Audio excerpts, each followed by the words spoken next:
Hello प्यारे विद्यार्थियों, visionary परिवार में आपका एक बार फिर से स्वागत है। जिस प्रकार से भगवान सूर्य की प्रातःकालीन किरणें लालिमा से युक्त होती हैं, उसी प्रकार से भविष्य में आपका जीवन भी लालिमा से युक्त हो। और जो हम लोग एक सीरीज शुरू किए थे कि ना थकेंगे और ना रुकेंगे, इसी कड़ी में आज हम लोग आगे छायावादी युग के प्रमुख कवि आधार कहे जाने वाले जयशंकर प्रसाद द्वारा रचित श्रद्धा और मनु नामक पाठ का अध्ययन करेंगे। जयशंकर प्रसाद जी श्रद्धा और मनु की प्रेम कहानी का वर्णन करते हुए कहते हैं, हाँ, क्योंकि इसमें प्रेम कहानी, इसलिए महादेवी वर्मा ने कहा था कि वह कौन सा वह तत्व है जो सारे भुवन में व्याप्त है, ब्रह्मांड पूरा भी नहीं जिसके लिए पर्याप्त है, वह प्रेम है, वह प्रेम है, वह प्रेम है। इस प्रकार से महादेवी वर्मा ने अपने शब्दों में प्रेम को बताया था। तो जयशंकर प्रसाद जी कह रहे हैं कि कौन तुम संतृत जल निध तीर, तरंगों से फेंकी मणि एक कर रहे निर्जन का चुपचाप, प्रभा की धारा से अभिषेक। कौन तुम कौन हो? कौन पूछा? श्रद्धा पूछी। किससे पूछी? मनु से। संतृत जलनिध तीर, तीर माने किनारा और जलनिध माने समुद्र और संतृत माने संसार, संसार रूपी समुद्र के किनारे और तरंगों से फेंकी मणि एक। जैसे संसार रूपी, जैसे समुद्र की तरंगें, समुद्र की लहरें मणियों को उठाकर समुद्र के किनारे फेंक देती हैं, वैसे संसार रूपी समुद्र के द्वारा मणियों के समान किनारे फेंके गए तुम कौन हो? ऐसा श्रद्धा मनु से पूछती है। दोनों लाइन समझ में आ गई। तीसरी लाइन, कर रहे निर्जन का चुपचाप, प्रभा की धारा से अभिषेक। जैसे समुद्र की लहरें मणियों को उठाकर किनारे फेंक देती हैं और समुद्र का क्षेत्र निर्जन होता है, जहां जन ना हो, निर्जन, जो जन रहित हो, जैसे वह मणियां समुद्र के किनारे को सुशोभित करती हैं, वैसे हे मनु संसार रूपी समुद्र के द्वारा किनारे फेंके गए और मणियों के समान चुपचाप बैठकर, प्रभा माने प्रकाश, धारा माने धारा, अभिषेक माने सुशोभित कर रहे हो, तो इस किनारे को मणियों के समान जो सुशोभित कर रहे हो, ऐसे तुम कौन? अगला पैराग्राफ।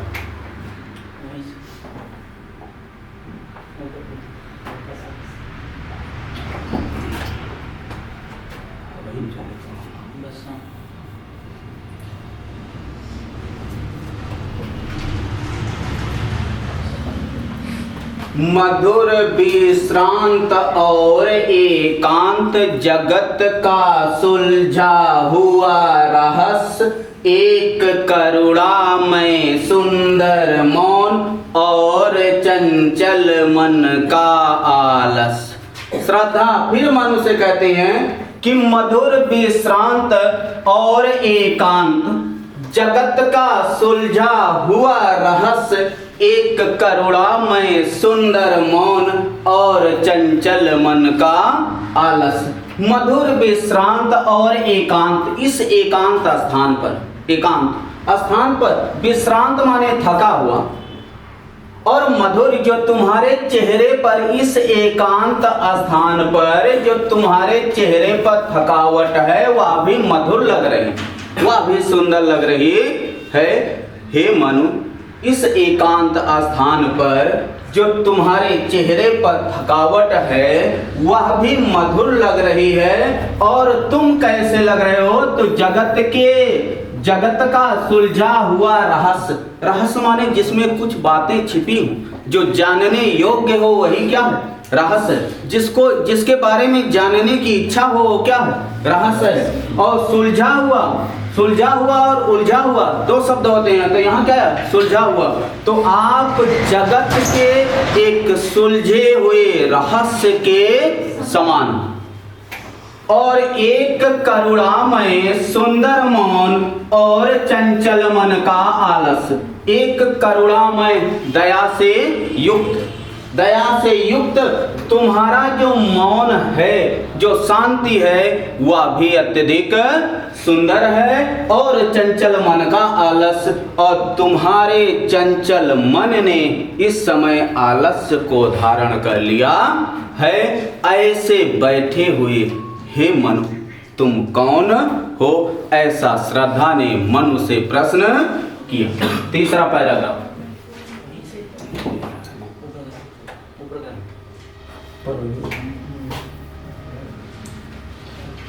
तीसरा। सुना मनु ने यह मधु गुंजार, मधुकरी का सा जब सानंद, किए मुख नीचा कमल समान, प्रथम कवि का ज्यों सुंदर छंद। सुना यह मनु ने मधु गुंजार माने आवाज, और मधु गुंजार मधुर आवाज को सुना। किसने सुना? मनु ने। और मधुर आवाज थी किसकी? श्रद्धा की। तो सुना यह मनु ने मधु गुंजार, और आवाज थी मधुकरी सा जब सानंद। सानंद माने आनंद प्रदान करने वाली, अत्यधिक आनंद प्रदान करने वाली। और मधुकरी भ्रमरी के समान अत्यधिक आनंद प्रदान करने वाली श्रद्धा की इस मधुर आवाज को जब मनु ने सुना तो किए मुख नीचा कमल समान, और प्रथम कवि का ज्यों सुंदर छंद। तो किए मुख नीचा कमल समान, तो कमल के समान अपने सुंदर मुख को मनु ने नीचे कर लिया। और उनको ऐसा लगा कि प्रथम कवि का ज्यों सुंदर छंद, जैसे प्रथम कवि महर्षि वाल्मीकि जी कोई छंद गा रहे हों। तो प्रथम कवि कौन माना जाता है? हाँ, महर्षि वाल्मीकि जी। तो किए मुख नीचा कमल समान, कौन? मनु ने। और प्रथम कवि कौन है? महर्षि वाल्मीकि जी। और ज्यों सुंदर छंद कौन गा रहा है? तो श्रद्धा गा रही है कि किए मुख नीचा कमल समान, और प्रथम कवि का ज्यों सुंदर छंद। तो कैसा लगा कि एक झटका सा लगा सहर्ष, निखरने लगे लुटे से कौन, गा रहा यह सुंदर संगीत, कौतूहल रह सका न फिर मौन। एक झटका सा लगा सहर्ष माने हर्ष के साथ, आनंद के साथ, श्रद्धा की इस प्रकार की बाणी को सुनकर, इस प्रकार की आवाज को सुनकर मन को एक झटका सा लगा। अच्छा, झटका क्यों लगा? क्योंकि मन तो यह जानते थे कि संपूर्ण संसार में अब मैं केवल अकेले बचा हूं, और श्रद्धा की मधुकरी के समान सुंदर बाणी को सुनकर मन के हृदय में एक झटका सा लगा और निखरने लगे लुटे से कौन, जिनका सब कुछ लुट गया, जिनके पास कुछ भी नहीं बचा है। श्रद्धा की मधुकरी के समान सुंदर बाणी को सुनकर मनु निखरने लगे, मनु के हृदय में आनंद उत्पन्न होने लगा और सोचने लगे कि गा रहा यह सुंदर संगीत, कौतूहल रह सका फिर न मौन। हाँ, गा रहा यह सुंदर संगीत। प्रश्न किया कि सुंदर संगीत को कौन गा रहा है? यह सुंदर मन के मन में प्रश्न उठा कि गा रहा यह सुंदर संगीत इस सुंदर संगीत को, गीत को कौन गा रहा है और कौतूहल और उनके मन में यह जानने की इच्छा उत्पन्न हुई, कौतूहल जिज्ञासा उत्पन्न हुई और ना रह सका फिर मौन, फिर वह एक क्षण भी शांत नहीं रह सकी। कौन शांत नहीं रह सका? और सुंदर संगीत कौन गा रहा है? श्रद्धा। और किसके मन में यह प्रश्न उठा? मनु के। और गा रहा यह सुंदर संगीत, कौतूहल जानने की इच्छा किसके मन में हुई? मनु के मन में हुई।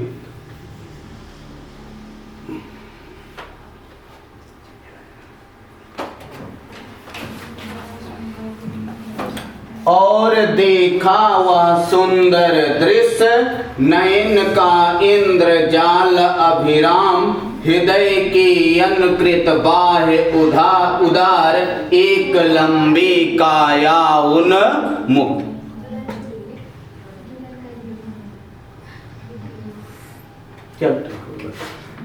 और देखा वह सुंदर दृश्य, नयन का इंद्रजाल अभिराम।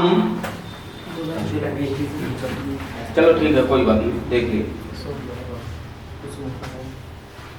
और देखा वह सुंदर दृश्य, नयन का इंद्रजाल अभिराम, कुसुम वैभव में लता समान, चंद्रिका से लिपटा घन श्याम। और देखा वह सुंदर दृश्य, कौन देखा? मनु ने देखा और सुंदर दृश्य को देखा। जब मनु अपने मुख को ऊपर किए तो और देखा वह सुंदर दृश्य तो श्रद्धा उनके सामने एक सुंदर दृश्य के समान दिखाई दी। और नयन का इंद्र जाल अभिराम, नयन माने नेत्र और इंद्र जाल माने जादू, और जो नेत्रों को ना जादू के समान अपनी ओर आकर्षित कर रहा है, ऐसे दृश्य को मनु ने देखा। और क्या देखा कि कुसुम वैभव में लता समान, लताओं के समान, और वैभव माने ऐश्वर्य, और जिस लता में कुसुम लगा, कुसुम माने पुष्प लगा हो, वह ऐश्वर्य से युक्त होती है जैसे, वैसे मनु ने श्रद्धा को देखकर अनुभव किया कि जैसे कोई लता कुसुम वैभव से युक्त हो गई है, पुष्पों से युक्त हो गई है। और कैसा अनुभव किया कि चंद्रिका से लिपटा घनश्याम, घनश्याम माने बादल और चंद्रिका माने चांदनी, और ऐसा अनुभव किया कि जैसे चांदनी से कोई बादल लिपटा हुआ है।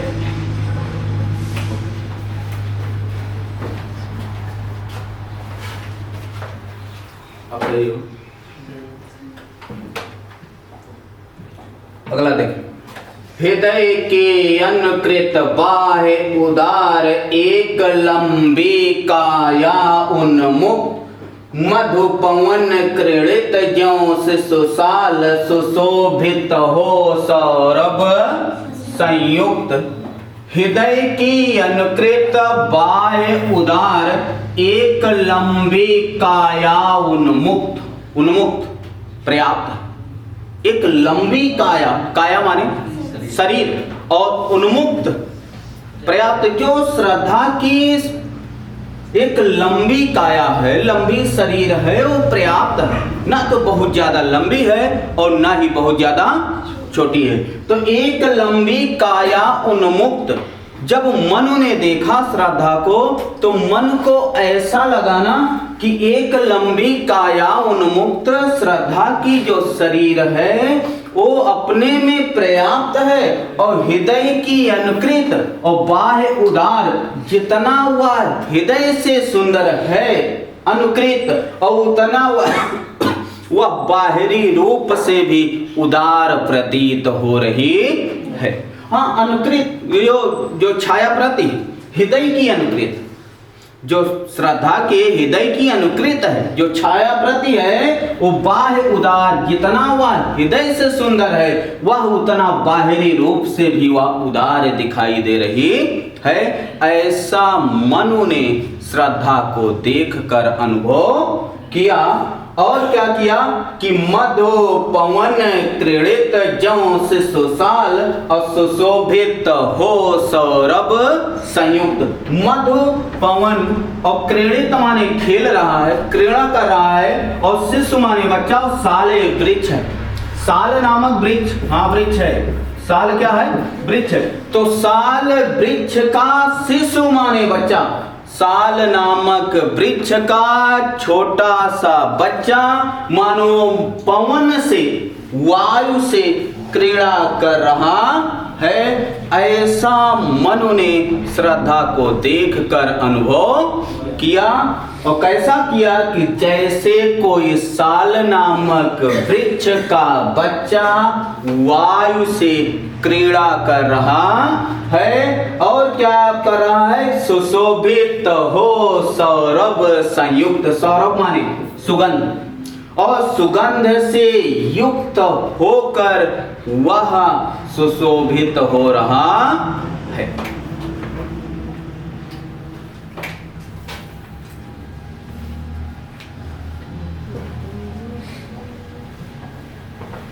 मृषिण गंधार देश के नील रोम वाले मेसों के चर्म ढक रहे थे, उसका वपुकान बन रहा था कोमल वर। मृषिण गंधार वर्तमान में अफगानिस्तान, गंधार देश, और वर्तमान में क्या है, अफगानिस्तान। और देश के नील, नील माने नीले, और मृषिण माने मुलायम, हाँ पूछने योग्य शब्द है, मृषिण माने मुलायम। और गंधार ये देश है जिसको वर्तमान में अफगानिस्तान के नाम से जानते हैं। और देश के नील, जो नीले रंग के, मेसों माने भेड़, और चर्म माने चमड़ा, और रोम माने रोए। तो मृषिण गंधार देश के नील और रोम वाले मेसों के चर्म। तो अफगानिस्तान देश में या गंधार देश में पाए जाने वाले, गंधार देश में पाए जाने वाले भेड़ों के, नीले भेड़ों के चमड़ों के ऊपर उगे हुए रोए से बना हुआ है श्रद्धा का मुलायम वस्त्र। तो गंधार देश में पाए जाने वाले नीले रंग के भेड़ों के चमड़ों के ऊपर उगे हुए रोम से बना हुआ है श्रद्धा का सुंदर वस्त्र। और वही वस्त्र ढक रहे थे उसका वपु कांत, कांत माने सुंदर और वपु माने शरीर। और वही नीले रंग के वस्त्र श्रद्धा के सुंदर शरीर को ढक रहे थे और बन रहा था वह कोमल वर्म। वर्म माने कवच, वर्म माने कवच। और वही नीला वस्त्र श्रद्धा के कोमल शरीर का कवच बन रहा था। तो कवच क्या बन रहा था? हाँ वस्त्र। और वस्त्र कहाँ के हैं? तो गंधार देश में पाए जाने वाले नीले रंग के भेड़ों के चमड़ों से के ऊपर उगे हुए रोम से बने हुए हैं श्रद्धा के मुलायम वस्त्र। और वही वस्त्र उसके सुंदर शरीर को ढक रहे थे और वही मुलायम वस्त्र श्रद्धा के कोमल शरीर के कवच बन रहे थे। आगे बढ़े, समझ में आ रहा है?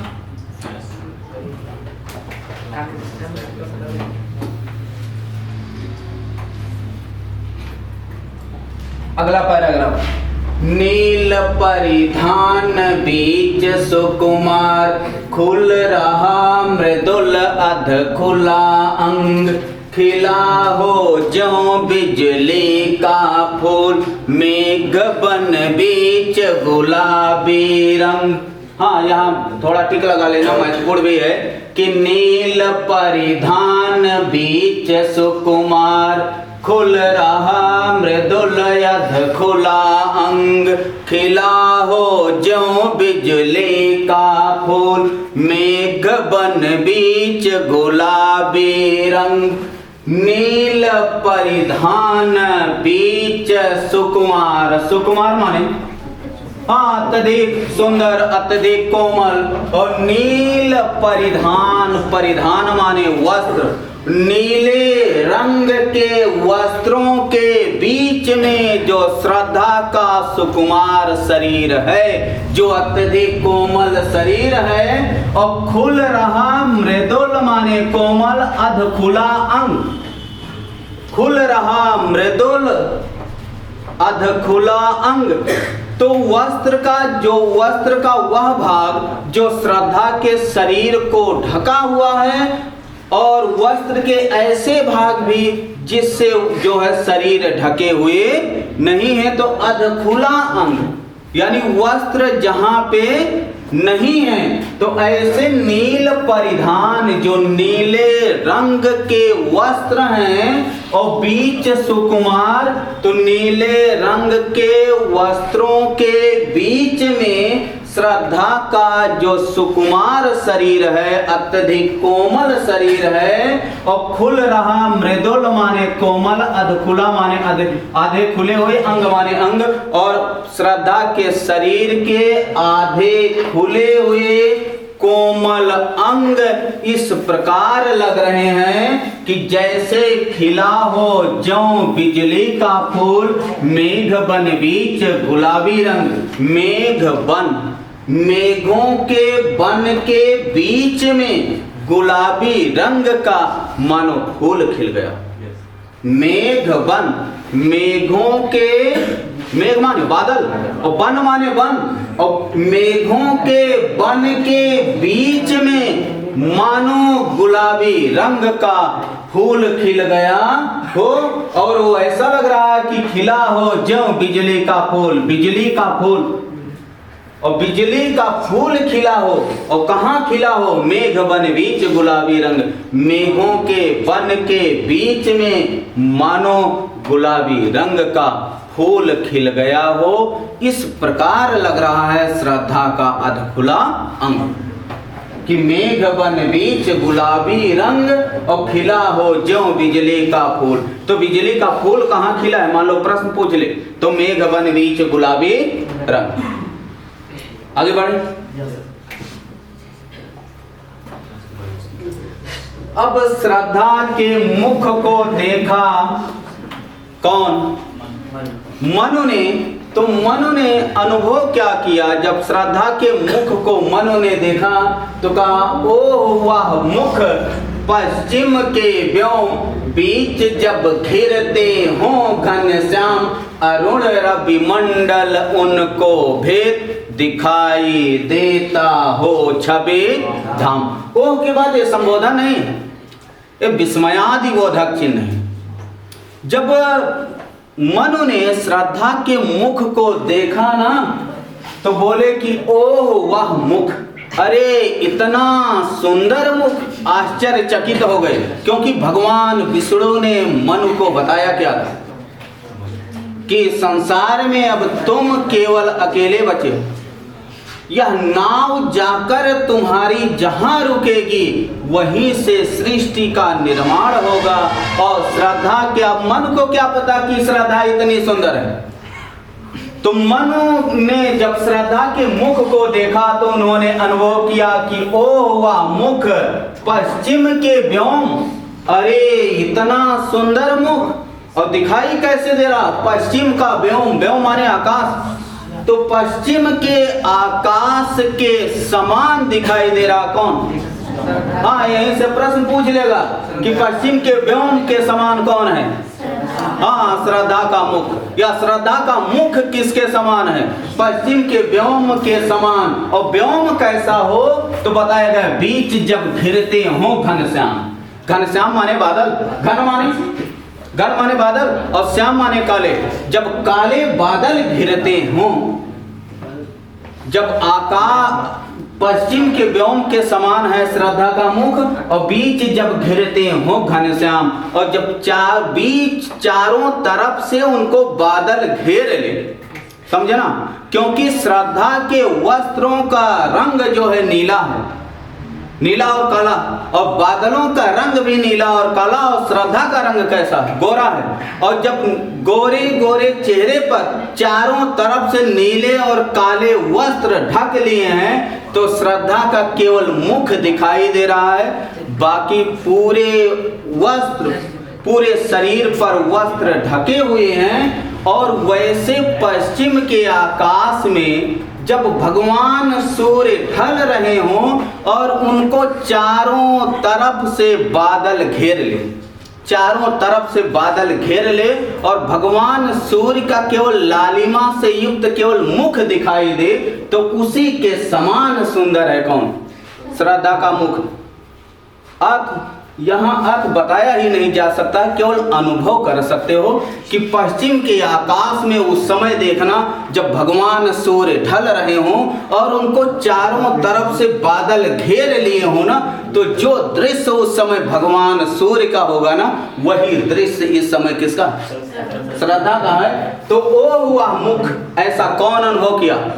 मनु ने, कि अरे इतना सुंदर मुख, और पश्चिम का व्योम पश्चिम के आकाश के समान है, और बीच जब घिरते हों घनश्याम, और जब घनश्याम जब काले बादल उनको चारों तरफ से घेर ले, तो जो दृश्य उस समय पश्चिम के आकाश की होती है, वही दृश्य इस समय श्रद्धा के मुख का है।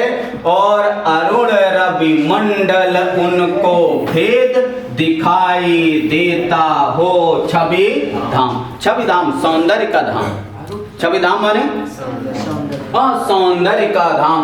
अरुण रवि मंडल, रवि माने भगवान सूर्य, और मंडल माने अपने मंडल में, अपने समूह में, और उनको भेद, उन बादलों को भेद कर।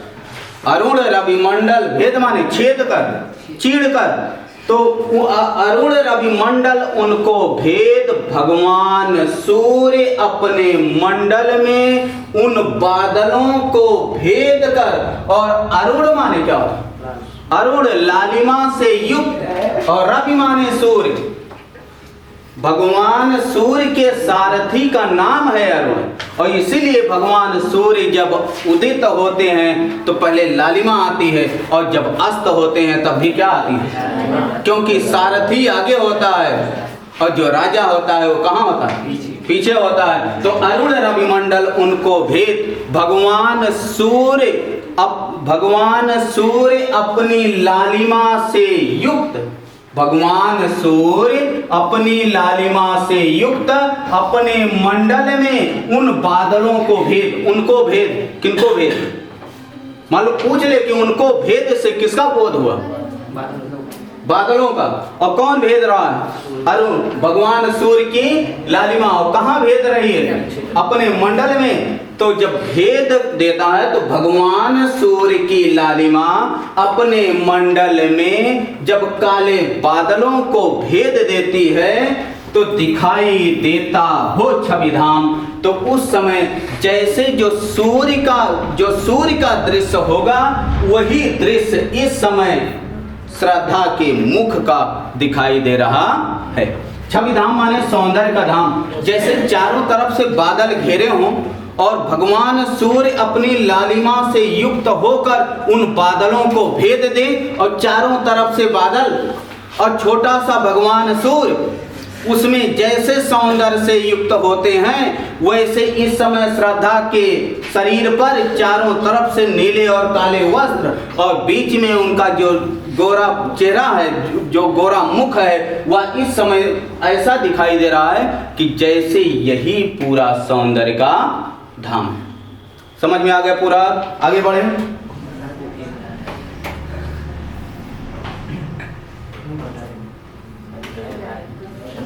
किताब पढ़ गया। घिर रहे थे घुंघराले बाल, अंश अवलंबित मुख के पास।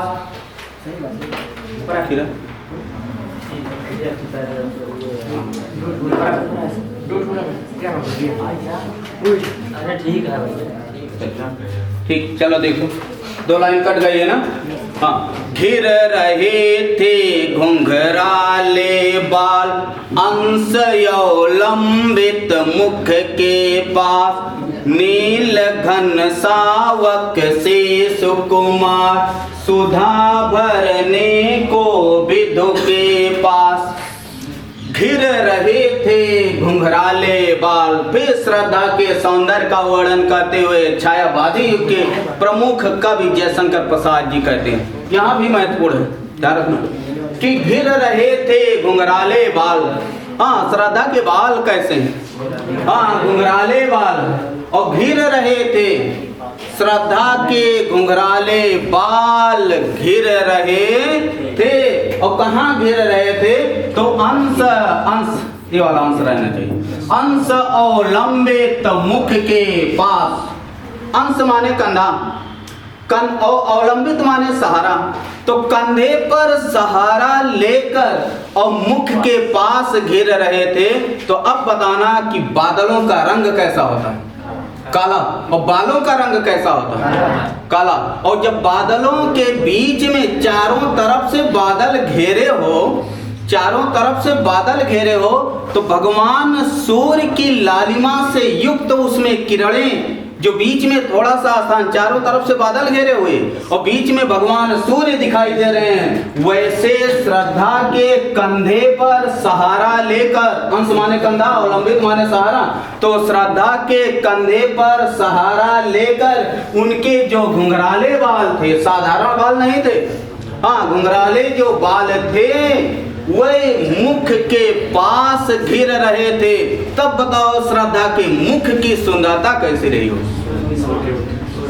हाँ, तो जो सुंदरता बादलों से घिरे हुए भगवान सूर्य की होती है, वही सुंदरता इस समय किसकी है? श्रद्धा के मुख की है। दोनों लाइन समझ में आ गई कि घिर रहे थे घुंघराले बाल, किसके घिर रहे थे? हाँ, अंश अवलंबित मुख के पास, किसको सहारा बनाकर? कंधों को। और कहाँ घिर रहे थे? मुख के पास घिर रहे थे। तो ऐसा लग रहा है ना कि जैसे नील घन सावक से सुकुमार और सुधा भरने को विधु के पास। नील माने नीला, नीला या काला, और घन माने बादल और सावक माने बच्चा। तो जैसे नीले बादलों का बच्चा नील घन सावक और से सुकुमार, सुकुमार माने अत्यधिक कोमल, तो जैसे नीले बादलों का छोटा सा अत्यधिक कोमल बच्चा और सुधा माने अमृत और भरने विधु माने चंद्रमा के पास पहुंच गया हो। तो जैसे नीले बादलों का या काले बादलों का छोटा सा बच्चा अमृत भरने के लिए चंद्रमा के पास पहुंच गया हो, उसी के समान इस समय श्रद्धा के मुख की सुंदरता लग रही है। क्योंकि बादलों का रंग कैसा है? काला है। और चंद्रमा का रंग, बादल और चंद्रमा की तुलना करना कि बादलों का रंग कैसा होता है और चंद्रमा का रंग कैसा होता है, और बादल का छोटा सा बच्चा हो और चंद्रमा के चारों तरफ घेर लिया हो, वैसे श्रद्धा के जो घुंघराले बाल हैं वह उनके चंद्रमा से युक्त मुख के समान उनके मुख को चारों तरफ से घेर लिए हैं। चारों लाइन समझ में आ गई कि घिर रहे थे घुंघराले बाल, अंश अवलंबित मुख के पास, नील घन सावक से सुकुमार, सुधा भरने को विधु के पास। आगे बढ़ना।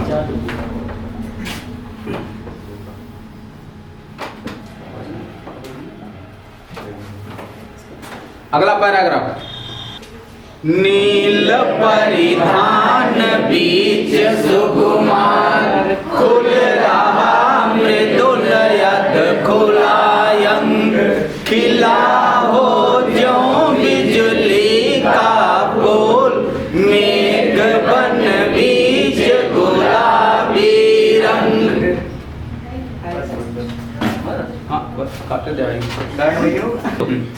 नील परिधान बीच सुकुमार,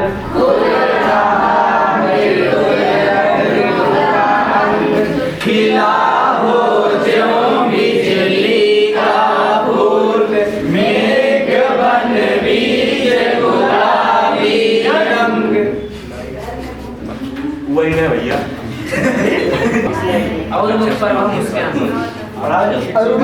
किरण अम्लान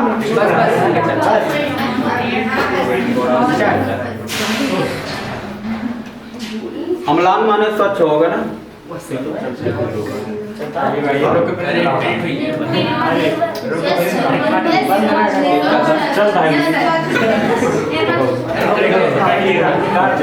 काट दे भैया इतना। चल आगे। और मुख पर वह मुस्कान, रक्त किस लय पर ले विश्राम, अरुण की एक किरण अम्लान, अधिक अलसाई हो अभिराम। और मुख पर वह मुस्कान, किसके मुख पर? श्रद्धा के। कौन देखा? मनु ने देखा। और मुख पर वह शब्द से क्या बोध हो रहा, क्या समझे? और मुख पर वह मुस्कान, रक्त किस लय पर ले विश्राम। और जो श्रद्धा के मुख पर जो सुंदर मुस्कान थी, जो सुंदर मुस्कुराहट थी ना, वह ऐसे लग रही है कि जैसे रक्त किस लय पर ले विश्राम। रक्त माने रक्त, और किसलय माने वृक्ष के लाल पत्ते। हाँ, वृक्ष के नए पत्ते जो लालिमा से युक्त होते हैं, तो जैसे वृक्ष के नए पत्ते लालिमा से युक्त होते हैं, वैसे ही श्रद्धा के मुख पर सुंदर मुस्कान लालिमा से युक्त है। और अरुण की एक किरण अम्लान, अधिक अलसाई हो अभिराम। अरुण माने लालिमा, तो लालिमा की एक किरण अम्लान, अम्लान माने स्वच्छ। तो भगवान सूर्य की प्रातःकालीन किरणें स्वच्छ होंगी। जो प्रकृति, जो वस्तुएं, जो पदार्थ हमें देता है, वो सब स्वच्छ और निर्मल ही होते हैं। लेकिन हम मानव ही ऐसे हैं कि प्रकृति के द्वारा प्रदान की गई हर वस्तुओं को दूषित कर देते हैं। तो भगवान सूर्य की जो प्रातःकालीन किरणें होंगी, जैसे 2 दिन का बच्चा, 2 महीने का बच्चा, वो निर्मल ही होगा, स्वच्छ ही होगा। पर धीरे धीरे जब वो समाज में पलता है ना, तो समाज ही ऐसा है कि उसे दूषित कर देता है। तो वैसे प्रातःकालीन भगवान की जो लालिमा से युक्त किरणें हैं, वे किसलय माने वृक्ष के लाल पत्ते के समान हैं। तो आप समझे ना कि और मुख पर वह मुस्कान, रक्त किसलय पर ले विश्राम। और श्रद्धा के मुख पर वह जो सुंदर मुस्कुराहट है, वह वृक्ष के नए पत्ते पर, वृक्ष किसलय माने वृक्ष के नए पत्ते पर रक्त के समान मानो आकर विश्राम कर ले है। और अरुण की एक किरण अम्लान, अधिक अलसाई हो अभिराम। अभिराम माने सुंदर, और अधिक अलसाई, अत्यधिक अलसाई हुई। अर्थ भगवान सूर्य की लालिमा से युक्त एक स्वच्छ और निर्मल किरण उस पर आकर अलसाकर मानो सुशोभित हो रही है। तो जैसे वृक्ष के नए पत्ते पर भगवान सूर्य की प्रातःकालीन वह अलसाकर सुशोभित हो। मनु ने नभ धरणी भी बना जीवन रहस्य निरुपाय, एक उल्का सा जलता प्राण, शून्य में फिरता है असहाय कहा मनु ने। अब कौन बोला? मन।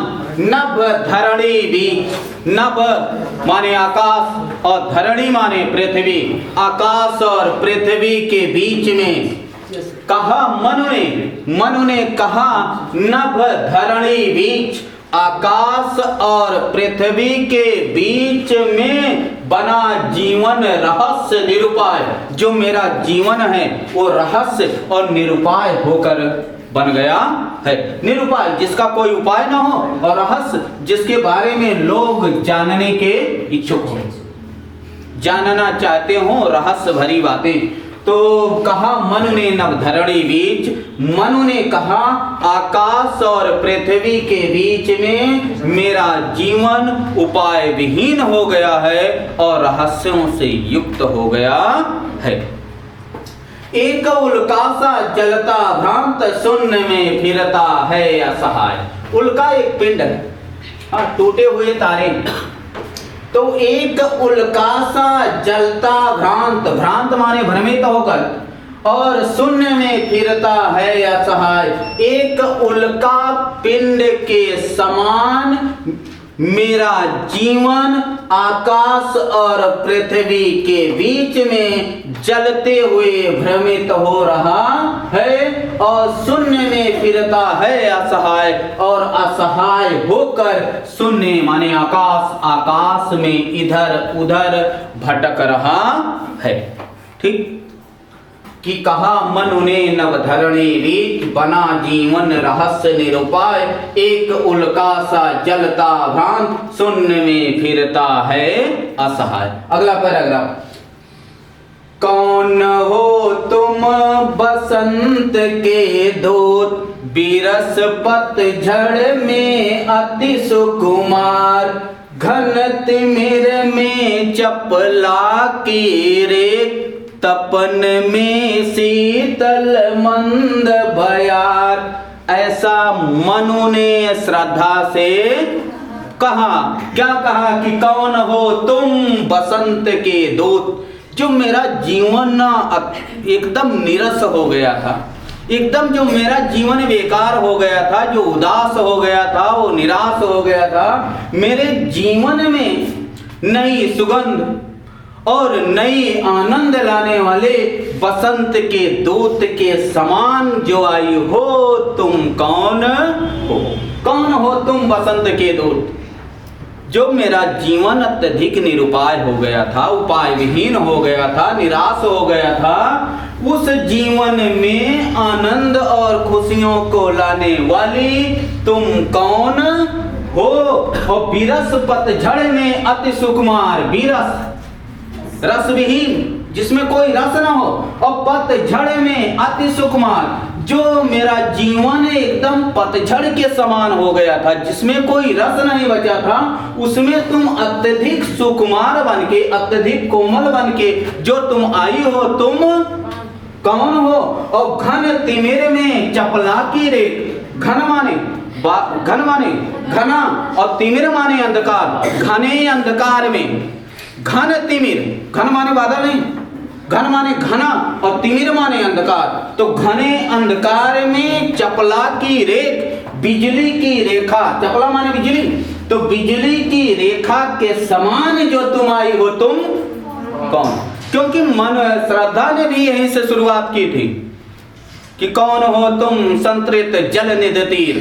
तो मनु ने भी वहीं से शुरुआत कर दिया कि कौन हो तुम बसंत के दूत, बिरस पतझड़ में अति सुकुमार, घन तिमिर में चपला की रेख, घने अंधकार में बिजली की रेखा के समान जो तुम आई हो, तुम कौन हो? और तपन में शीतल मंद बयार, और तपन माने जलन, गर्मी। जब मेरा जीवन जल रहा था, जब मेरा जीवन उपाय विहीन हो गया था, उस जीवन में जो मेरा जीवन जल रहा था, उसमें शीतल और मंद वायु बनकर जो तुम उसे शीतलता प्रदान करने के लिए आई हो, ऐसे तुम कौन हो? आगे बढ़े।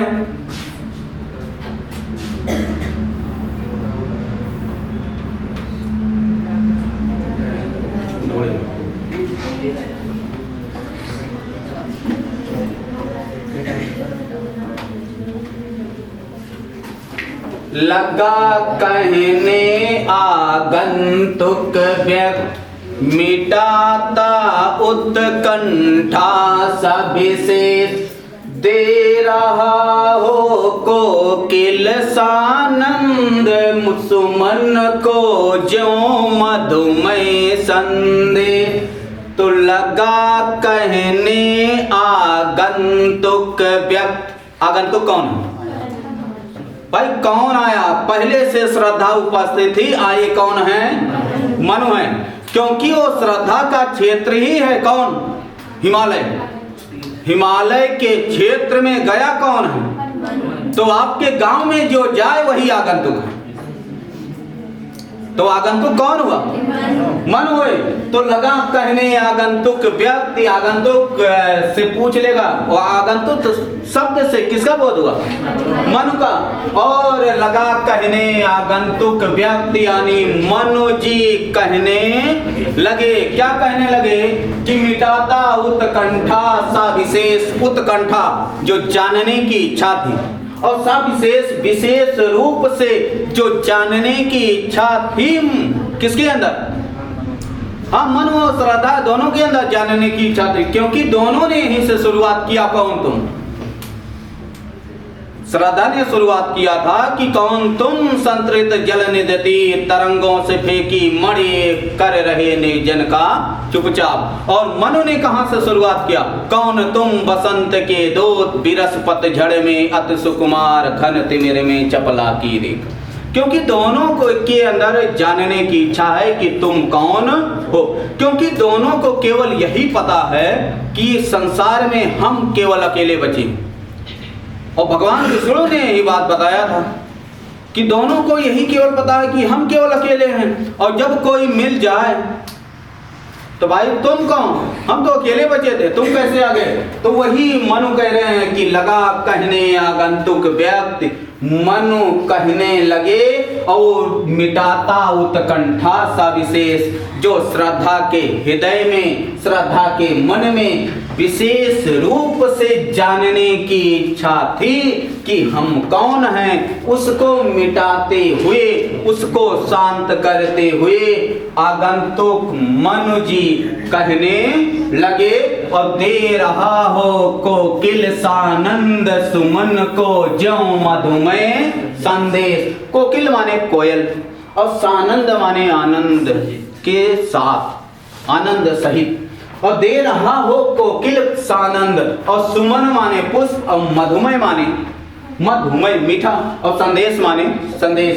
तो ऐसा लग रहा है कि जैसे आनंद के साथ, यानी जैसे कोई कोयल आनंद के साथ सुमनों को यानी पुष्पों को मीठे संदेश को वितरित कर रही है। ठीक। भरा था मन में नौ उत्साह इधर रहा, भरा था मन में नौ उत्साह सीख लूं ललित कला का ज्ञान इधर रहा गंधर्वों के देश पिता की हूँ प्यारी संतान। हाँ, भरा था मन में नौ उत्साह, और श्रद्धा के मन में नया उत्साह भरा था मन में नौ उत्साह, नया उत्साह भरा था कि सीख लूं ललित कला का ज्ञान। अब जब मनु ने पूछा श्रद्धा से कि तुम कौन हो, और श्रद्धा ने मनु से पूछा तुम कौन हो, तो श्रद्धा कह रही है ना कि मेरे मन में नया उत्साह भरा था, क्योंकि इस पृथ्वी पर जो यक्ष किन्नर और गंधर्व थे यही देवता प्रजाति के प्राणी हैं, और इन सभी का स्थान जो है वो हिमालय क्षेत्र में पाया जाता है। तो हिमालय क्षेत्र में पाया जाता है, तो श्रद्धा ने कहा कि मेरे मन में नया उत्साह भरा था, क्योंकि जो किन्नर होते हैं, जो यक्ष होते हैं, जो गंधर्व होते हैं, नाच और नृत्य और गान में बहुत सफल होते हैं। बहुत कुशल होते हैं। तो मेरे मन में भी बहुत उत्साह था कि मैं नृत्य और गान सीख लूं, और उसी को सीखने के लिए मैं यहाँ हिमालय के पास आई हुई थी। और तुम यहाँ आए और हमारी और तुम्हारी यहीं पे मुलाकात हो गई। तो श्रद्धा कह रही कि भरा था मन में नव उत्साह, मेरे मन में एक नया उत्साह भरा था। क्या था? कि सीख लूं ललित कला का ज्ञान, मैं भी सुंदर कलाओं का, नृत्य गान इत्यादि का ज्ञान सीख लूं। और यही सीखने के लिए मैं यहाँ हिमालय क्षेत्र में आई हुई थी। और क्यों आई थी? कि क्योंकि इधर रहा गंधर्वों का देश। गंधर्व माने यक्ष, किन्नर और गंधर्व, ये तीन देवता प्रजाति के प्राणी हैं। और ये तीनों ना नृत्य में, गाने में बहुत कुशल होते हैं। नहीं तो अपने समाज में आज भी किन्नर पाए जाते हैं, नृत्य में और गान में बहुत ही सफल होते हैं। तो श्रद्धा के मन में भी ये उत्साह था कि मैं भी नृत्य और गान सीख लूं। और यही सीखने के लिए मैं यहाँ हिमालय के क्षेत्र में आई हुई थी। और पिता की हूँ प्यारी संतान, और मैं अपने पिताजी की एक प्यारी सी संतान। ठीक, आगे चलना।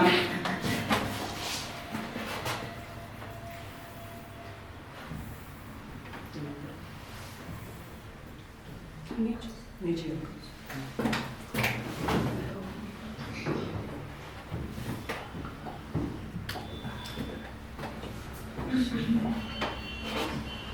दृष्टि जब जाती हिमगिरी और, प्रश्न करता मन अधिक अधीर। धरा की यह सिकुड़न भयभीत, आह कैसी है क्या है पीर। हाँ, दृष्टि जब जाती हिमगिरी और, हिम माने बर्फ, गिरि माने पर्वत, तो बर्फ का पर्वत कौन? हाँ, तो हिमगिरी से किसका बोध हुआ? हिमालय का। और दृष्टि जब जाती हिमगिरी और, किसका कथन है? श्रद्धा का। श्रद्धा कह रही कि जब हमारी दृष्टि हिमगिरी की ओर जाती है, हिमालय पर्वत की ओर जाती है, जब मेरी दृष्टि हिमालय पर्वत की ओर जाती है, तो प्रश्न करता मन अधिक अधीर। अधीर माने अपने धैर्य को छोड़कर। तो मेरा मन ना धैर्य को छोड़कर खुद से प्रश्न करने लगता। जब मेरी दृष्टि जो है हिमगिरी की ओर जाती है, हिमालय पर्वत की ओर जाती है, तो प्रश्न करता मन अधिक अधीर। तो मेरा मन अधीर होकर धैर्य को छोड़कर स्वयं से प्रश्न करने लगता है कि धरा की यह सिकुड़न भयभीत, आह कैसी है क्या है पीर। पीर माने कष्ट, पीड़ा। और धरा की यह सिकुड़न भयभीत, और धरा माने पृथ्वी, क्योंकि ये पृथ्वी ना, ये पहाड़ पर्वत और नदियां ये शुरुआत से ही नहीं, धीरे धीरे बने। तो श्रद्धा करी कि धरा की यह सिकुड़न भयभीत, इस धरा के संकोचपन को, सिकुड़न माने संकुचन को देखकर मैं भयभीत हो जाती। इस पृथ्वी के संकुचन को देखकर मैं भयभीत हो जाती हूँ। और आह कैसी है, अरे आह विस्मयादिबोधक कि आह कैसी है, अरे यह कैसी है, और क्या है पीर, और इसका कष्ट, इसकी पीड़ा क्या है। बड़ा आगे बढ़ा मन और चले पैर, शैल मालाओं का श्रृंगार। आँख की भूख मिटी यह देख, आह कितना सुंदर संभार। बढ़ा मन और चले पैर। हाँ, मेरा मन बढ़ा यह जानने के लिए क्या कि आह कैसी है और क्या है पीर।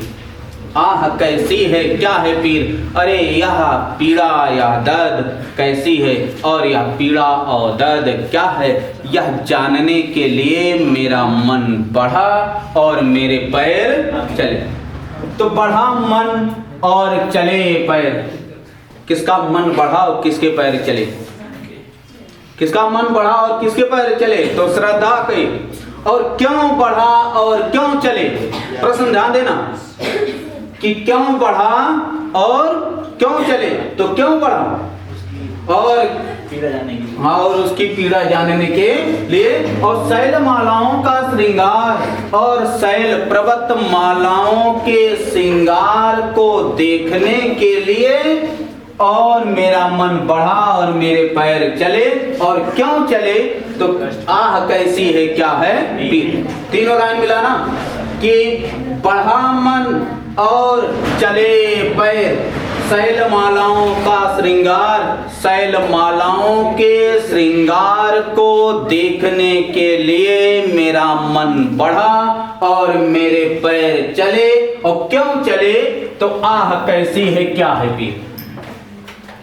क्या देखने के लिए बढ़ा और क्या देखने के लिए चला तो शैल मालाओं का श्रृंगार देखने के लिए बढ़ा और शैल मालाओं का श्रृंगार देखने के लिए चला, लेकिन क्यों चला तो आह कैसी है क्या है। और कथन किसका है तो श्रद्धा का है, आंख की भूख मिटी आह देख, आह कितना सुंदर संभार। संभार मन हाँ संपत्ति, कितना सुंदर संपत्ति है, आंख की भूख मिटी आ देख, इन शैल मालाओं का श्रृंगार और इन शैल मालाओं के सौंदर्य को देखकर जो मेरे आंखों में देखने की भूख थी वह मिट गई। आह कितना सुंदर संभार, अरे यहाँ कितनी सुंदर संपत्ति है।